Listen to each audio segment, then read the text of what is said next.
वही हिंदुत्व है, उसका पहले उद्घोष करने की जरूरत ही नहीं पड़ती थी। सावरकर जी ने भी कब किया? सन 1857 का स्वातंत्र्य समर उन्होंने लिखा, पहले कारणों की मीमांसा की और बाद में कैसा शुरू हुआ स्वातंत्र्य समय, इसका जो वर्णन है उसको पढ़िए।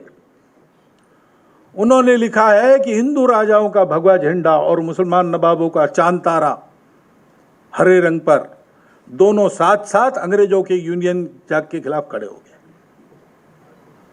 अभी अभी गाजियाबाद में एक पुस्तक का मैंने विमोचन किया था, तो उस पुस्तक के लेखक ने कहा कि वो जो माहौल था वो हमने आगे होने नहीं दिया, ये हमारी गड़बड़ हो गई, खिलाफत ये दूसरी गलती हमारी है।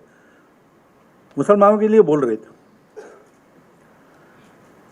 ये माहौल बना था, लेकिन उसको फिर वहाबियों के प्रभाव ने बदल दिया और अंग्रेजों को ध्यान में आया कि हम यहाँ आश्वस्त नहीं रह सकते कभी भी। यहाँ के सब लोग, इनकी भाषाएं अलग है, प्रांत अलग है, पूजाएं सब कुछ अलग है, और बाहर से भी आई पूजा एक है यहाँ पे, फिर भी हमारे खिलाफ सब एक होके हमको यहाँ से भगा देंगे।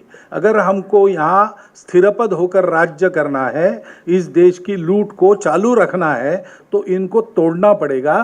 तो जो अनेक विभाजन उन्होंने खड़े किए, उसमें एक ये विभाजन भी जो कट्टरपन के कारण बनना शुरू हो गया था, उन्होंने उसको और चौड़ा किया। इसका अनुभव सावरकर जी ने अंडमान के जेल में लिया। उनका हिंदुत्व ये जो ग्रंथ है वो अंडमान से वापस आने के बाद लिखा गया है,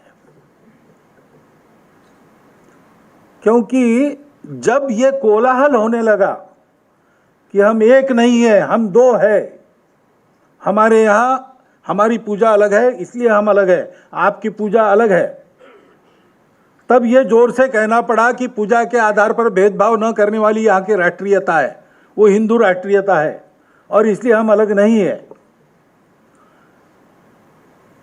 लोग गुंडागर्दी का सहारा लेके और इसको गले उतारने की कोशिश कर रहे थे, इसलिए कठोर शब्दों का उपयोग करना पड़ा। ये सावरकर जी द्वेष्टा नहीं थे, लेकिन परिस्थितियां ऐसी थी, तो जिस भाषा में जो बात समझ में आती है उस भाषा में उसको बोलना पड़ता है। अपनी बात समझाने के लिए या शास्त्रार्थ करने के लिए जब लोग बोलने लगते तो आवाज तपती है ना, वो शत्रु थोड़ी है। हमारे संसद में क्या होता है, मारपीट ही नहीं होती बस, बाकी तो सब होता ही है। लेकिन बाहर आने के बाद एक ही जगह चाय पीते हुए सब मिलते हैं, हंसी मजाक सब चलते हैं, शादी ब्याह में एक दूसरे के घर जाते आते हैं। तो ये सब समझते हैं कि उस परिस्थिति में उस प्रकार की बात होती है। सावरकर जी का हिंदुत्व, विवेकानंद का हिंदुत्व, इनका हिंदुत्व, ये ऐसे बोलने की फैशन हो गई। हिंदुत्व एक ही है, वो पहले से है और आखिर तक वही रहेगा, वो सनातन है। सावरकर जी ने उसका उद्घोष जोर से करना आवश्यक समझा परिस्थिति को देखकर, और हम जानते हैं अब इतने वर्षों के बाद स्वतंत्रता के 75वें वर्ष पर दहलीज पर खड़े होके हम जब परिस्थितियों को देखते हैं, हमको ध्यान में आता है कि वो जोर से बोलने की तब भी आवश्यकता थी। सब बोलते तो शायद विभाजन नहीं होता, क्योंकि जिनको समझाया जा रहा था हमारे देश में कि आप अलग हो, आपकी पूजा, आप अलग रहो नहीं तो ये खा जाएंगे आपको, यही डर भरा गया ना।